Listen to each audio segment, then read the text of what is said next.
Tonight's business report is brought to you by the Barbados Public Workers Cooperative Credit Union Limited, where you belong.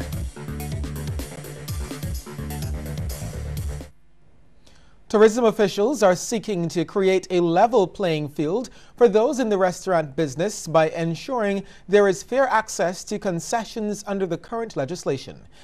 Chief Executive Officer of the Barbados Hotel and Tourism, Rudy Grant, says at present standalone restaurants can only access concessions under the Tourism Development Act. Meanwhile, restaurants attached to the hotels are the only ones who can get concessions under the new Tourism Development Act. Mr. Grant was speaking during the BHTA's third quarterly meeting at the Hilton Hotel this morning. We have put the position that the criteria that presently exists for restaurants attached to hotels is the same criteria that should be utilized for standalone restaurants. And we are seeking to ensure that this is instituted. We have had meetings with the Minister of Tourism, the Permanent Secretary in the Ministry as well. I am told that the mechanism for instituting this is being discussed. Mr. Grant says the BHTA has also been trying to get an additional 49 items placed on the list that can be imported duty-free for more than a year without success. I've spoken with the Minister of Tourism on this on many occasions. Up to this morning we spoke.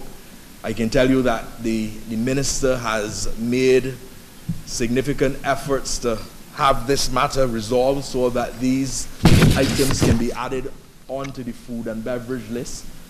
But waiting for over a year is certainly a situation that is untenable, certainly a situation that is somewhat unacceptable. The banking community is stepping up in a major way to show its corporate responsibility in the wake of the devastation caused by Hurricane Irma. CIBC First Caribbean Bank is donating $450,000 to support organizations providing humanitarian relief to areas impacted by the hurricane. The funds will be distributed through the Red Cross and other local relief agencies. In total, 7 islands where CIBC First Caribbean has operations, the British Virgin Islands, St. Martin, Anguilla, Turks and Caicos, Antigua and Barbuda, the Bahamas, and St. Kitts and Nevis were affected by the storm. The bank is working closely with its employees and clients as recovery efforts begin. CIBC First Caribbean has approximately 3,000 employees in 17 countries in the Caribbean. The private bank and CIBC Atlantic Trust Private Wealth Management also have head offices in Florida, which have been impacted.